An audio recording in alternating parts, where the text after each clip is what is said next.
Hi, and welcome to the Douglas County Post-Gazette show. I am your host, Marcus Hanson. The show is brought to you by Huskers Illustrated, the original magazine dedicated to Nebraska athletics. I am here with the Douglas County Post-Gazette sports editor, Tyson Agler, and he would like to talk to us about how state golf went. Tyson, how was your weekend? It was nice. It was a nice weekend after a really busy week of sports. Started the week off at state golf in Norfolk.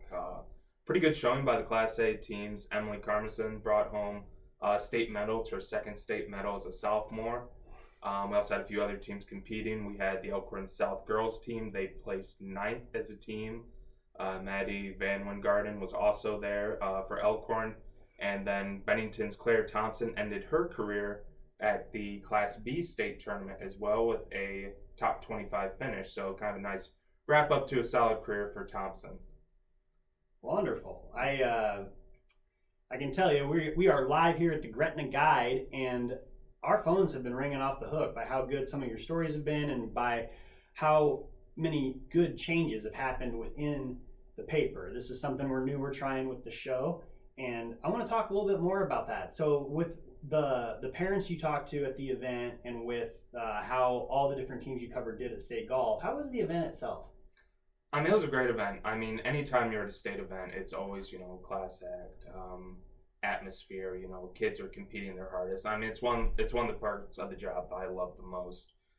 These kids are, putting it all out there on the line, competing at the highest stage they can as a high school athlete in Nebraska. And the parents really appreciate, but more importantly, I know the kids and the coaches appreciate when we're out there covering them, talking to them, writing these stories and getting the recognition that they deserve. And that's not just at state events. We're at, anything and everything. This week I can recap. I was at golf. I went out to state softball in Hastings. I was back here for district cross country, went back to state softball, and then was back here for football. And then this week, obviously, we have volleyball conference tournament coming. So, I mean, it's just been a crazy hectic, but it's, always fun. And, just love the sport and love the smile on the kids' face and, watching them succeed. As a Buckeye fan, I'm sure you found enough to listen to that was nationwide worthy. I cannot wait for the Husker football game this weekend. Ohio State's got a big game this weekend. So let's talk about high school football. There's a lot of news going on there as well. Please let us know, how's the last week been with it? I mean, we're on to the nitty gritty. It's the final week of high school football season. A lot of teams going to be competing for a playoff spot. We got a big county matchup in Class B. Bennington and Mount Michael, two top 10 teams, are going to be facing off on the gridiron. That's where we'll be this week for our game of the week. And then also we got Elkhorn South. They got a big matchup going up against Creighton Prep. We'll be there as well. And then we got a few teams that are going to be wrapping up their season with Concordia, Douglas County West, and Elkhorn High. All home games, so looking to try to end the season on a high note with a victory. Man, it looks like it could be a nice little weekend this weekend with the weather being the way it is, and that's not normal in Nebraska high school football. It's normally cold and windy. So, who's home this weekend? So this weekend in football, we have Mount Michael hosting Bennington. We have Elkhorn High. They'll be at home. Concordia will be at home actually on Thursday night hosting Boys Town. And then the Falcons will wrap up their season with Arlington coming to Valley. Cool. And so normally when you're getting the quotes from the players after a football game, is that easier or harder to do? I mean, generally, my rule of thumb is I only talk to players after when, all of our coaches are class act coaches. They will talk win, loss, good win, bad loss. I mean, I commend all the coaches. I respect them for what they do. Players, you just grab them after the game. Some of them are, they've been in the spotlight before or, a little bit more social than others. But I've done this enough times where you know how to ask the questions to the players and, they all do a great job. And well, the reviews we've been getting online and all the phone calls and voicemails and emails have been really appreciated, but it's been a lot. And we have been very thankful for the compliments especially, but the main one that keeps coming in is we're quoting more of the kids. And the teenagers are enjoying talking to the press versus Tim Tebow, who works in the press, makes fun of himself talking to the press when he doesn't want to do it as a professional athlete. It seems like the culture of high school kids, at least in this area, they really want to talk to the local paper, whether it was one of their best performances or worst performances. Does that differ sport to sport?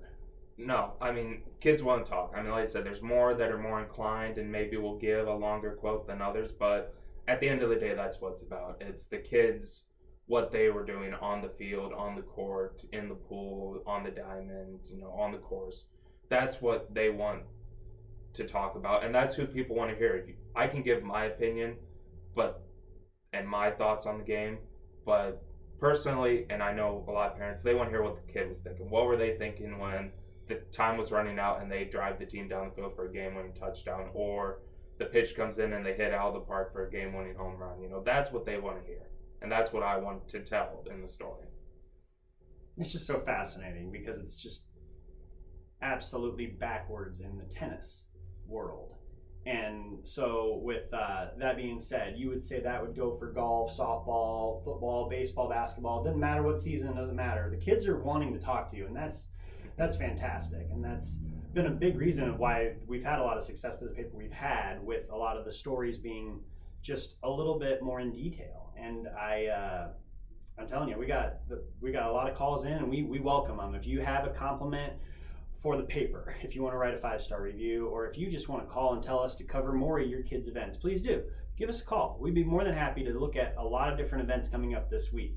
So next week and the rest of the winter sports that are about to start should be very interesting time of the year. Yeah. And I mean, we still got a lot more to go here in the fall, and I know you were at some events this week as well, covering state tennis, Class A, some good performances by the kids. If you want to talk about what happened over in Omaha. There really were, and somebody hand me a violin if this gets too off track, but we had a fantastic time at the state tennis tournament. So for Class A, Elkhorn South and Elkhorn both went in to this tournament, and it was their first ever time in Class A tennis. They almost always went to Class B, and so they're both in A, and they both have a number one singles player who are top 20 in the state.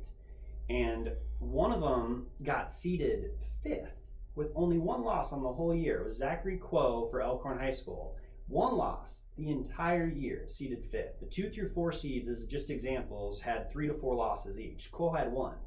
And so they are very different with how they schedule matches, and then playing 8-game pro sets all season long, and then playing 2 out of 3 sets at state in a 2-day tournament is not how any level of tennis is done. And so it's been really cool to get back into the community and talk to a lot of the parents, talk to the officials. I talked to the NSAA about why a lot of the things are done the way they are.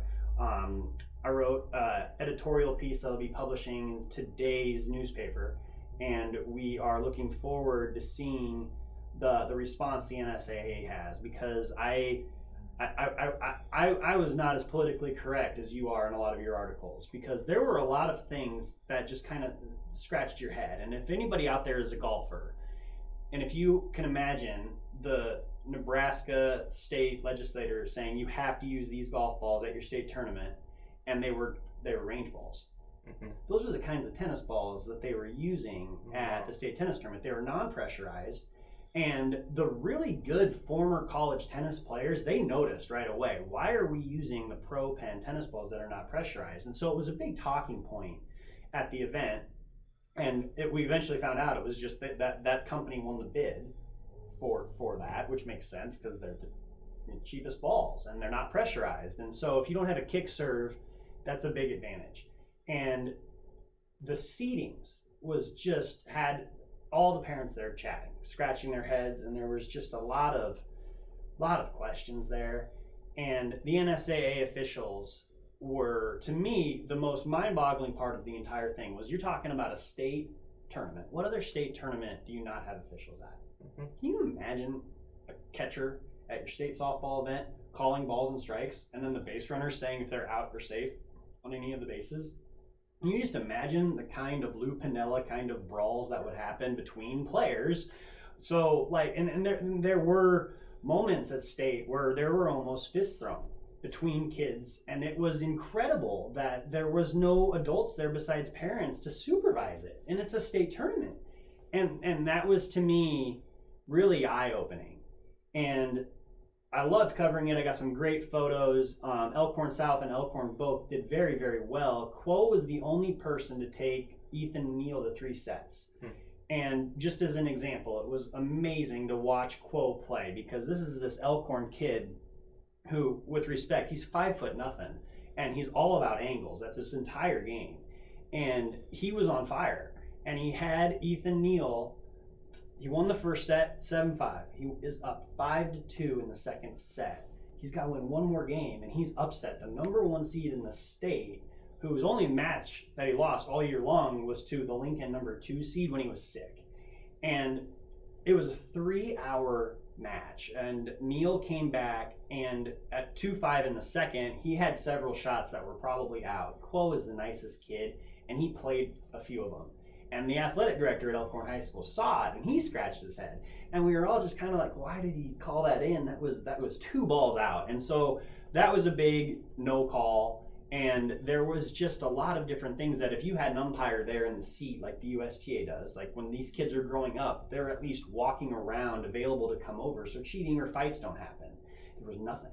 No officials, no security. There were 2 NSA employees, and they were on their computers or their cell phones in the check-in desk the whole time running the tournament, which is kind of what they're supposed to be doing. But it's like no police, no security, no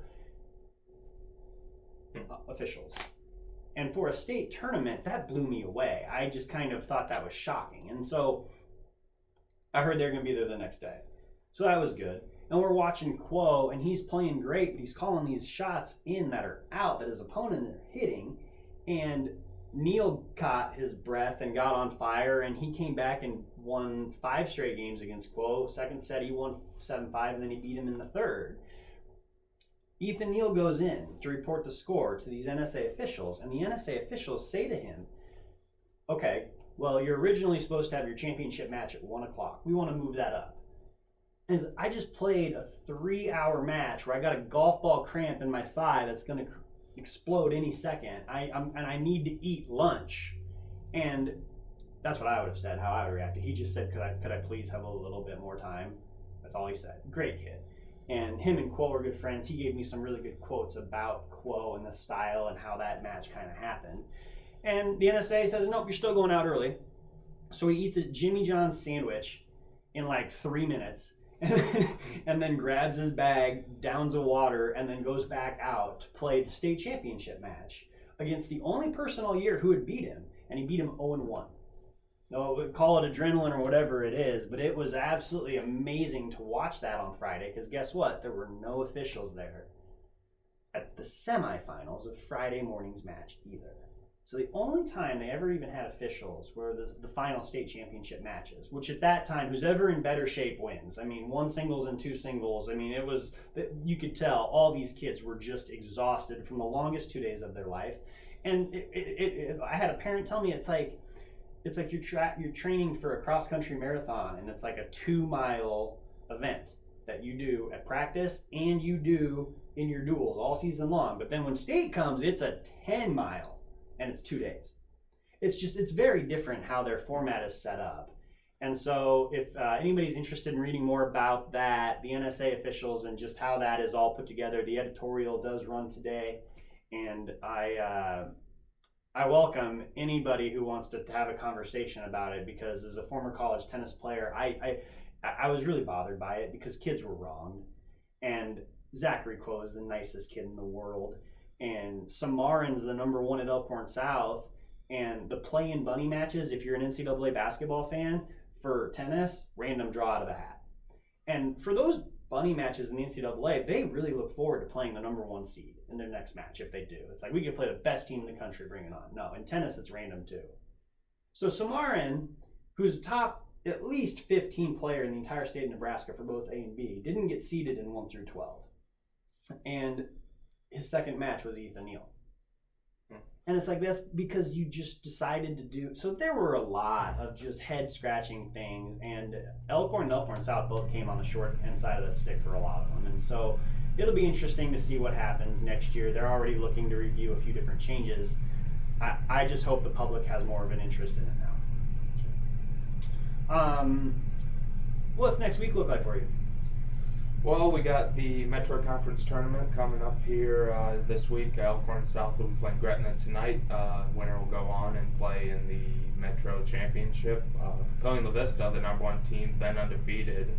They were upset yesterday, so that kind of opens up the door for either South or Gretna to maybe try to win a conference title. So that will be today and tomorrow's coverage. Like I said, we got football coming up Thursday and Friday, so we'll be at that. And state cross country will be at that as well. We got a lot of kids, a lot of teams going out to Kearney. I think we have several different teams, both the Elkhorn South girls and boys team. They're going to be competing there. Elkhorn High girls, along with Cody Smallwood, he'll be competing in Class A. Class B, again, well represented. Both Bennington squads make it out. First time for the Bennington girls to make it. First time since 2012 the Badgers have made it as a team. DC West will be well represented with Malice, Wooten, and Schroll. They'll be competing. And then in Class C, DC West just continues to have a great season. Both the boys and girls teams heading out to state. First time for the Lady Falcons as a team going. And the boys, they're going to try to make some noise, and who knows, maybe try to bring some hardware home. Cool. Yeah, we wish them the best. We're supposed to be non-biased, but we're not. I mean, let's be honest. We are cheering for them, and we are going to cover their events, and we really enjoy talking to the parents, the players, and the athletic directors, and the whole concept of the newspaper. It's kind of changed, especially from who our audience is, who our advertisers are, what we're writing about, and the stories have just been really fun to read about. And I think we've looked at some of the one-star reviews at some of our competitors and seen that that's what they want. I mean, that's what parents want to read about. So, and I mean, prime example, when covered state softball this week, Elkhorn High, fantastic tournament. They end up getting runner-up to Papillion La Vista, who goes undefeated. Really, really good team, nationally ranked, but just a great job by Elkhorn. And most people just wrote the story and posted it, but if you check out this week's paper on the front page, we have a great story on Elkhorn High. Obviously, you mentioned it with tennis, them moving up to Class A, and that's what the softball team did. They were last year defending state champions in Class B, and then all of a sudden find out they're getting moved up to Class A and end up a state runner-up, and from what we've been hearing, they're going to be moved back down to Class B, so they'll get a shot to defend their title next year. Since technically they never lost it. So just kind of talked to a few of the players, the coach Shooty, about it. So I mean, just again, a nice little feature story to go along with a recap from a great weekend of state softball. I hate to be the Debbie Downer. It's just Class B state tennis was heartbreaking from what I heard. I didn't get to go, but Chase Peterson and Tim Jacoby, as assistant coach, were leading the Mount Michael tennis team to the state tournament this last weekend, and Isaac Gard is their number one player, and if he was in Class A, he'd be probably seated right around where Quo was, right around 5, 6, 4 maybe, but it's in Class B there was nobody who was going to even win a game on Isaac Gard this weekend from Mount Michael. He won every match at a state tournament 6-0, 6-0. It was insanely impressive. Probably never been done before. And when we looked at the rest of the team, there were a few upsets. There were a few guys that held serve when they should have, but there were a few upsets that made the points interesting because it was really just between them and York for the whole thing. And York beat them in some doubles matches. They beat York in some doubles matches, and the two singles kid was upset. And from what I heard, it was much like Class A. There were some line call issues. There was a lot of drama. There was no officials, and some parents were just kind of scratching their head about it. And that was held at the Woods facility there. And so a lot of people have a lot of different theories on how they could have won. But Mount Michael ends up 1.5 points short of the state tennis championship to York, who edged them in the number one doubles match, would have been basically the decider for that. And so, they had a fantastic season. I can't even imagine how heartbroken those kids and coaching staff must be, but Chase was so optimistic. I talked to him on Sunday, and he was like, no, it was amazing because the kids, a few of them cried, because it was, we had it. But, there's nothing to be upset about getting second place when they scored that many points and we scored this many points. Normally, if we score 49 points at state, we win state. Yeah. So, you know, it was kind of, and he says to me, a great quote, he says to me, he's like, if you can't win, make the one ahead of you break the record. And I was like, that's such a cool thing that Chase said, and that how lucky Mount Michael is to have him and that whole team. Congratulations on a fantastic season. He's right, second place is nothing to hang your head about. It's just, you know, you feel bad for those kids, you feel bad for the parents, and especially the seniors. So lucky for Chase is they're young, so they'll be back next year right about the same area. I mean, it's hard to believe fall season's come to an end, and we've had some great teams, some great competition, and I know with state cross country this week, we're going to head into district volleyball next week, and then football playoffs are going to start, and I think we're going to continue to see some success here in Douglas County. Me too. That'll do it for our second show of the Douglas County Post-Gazette show. I am Marcus Hansen here with Tyson Agler. Thank you again.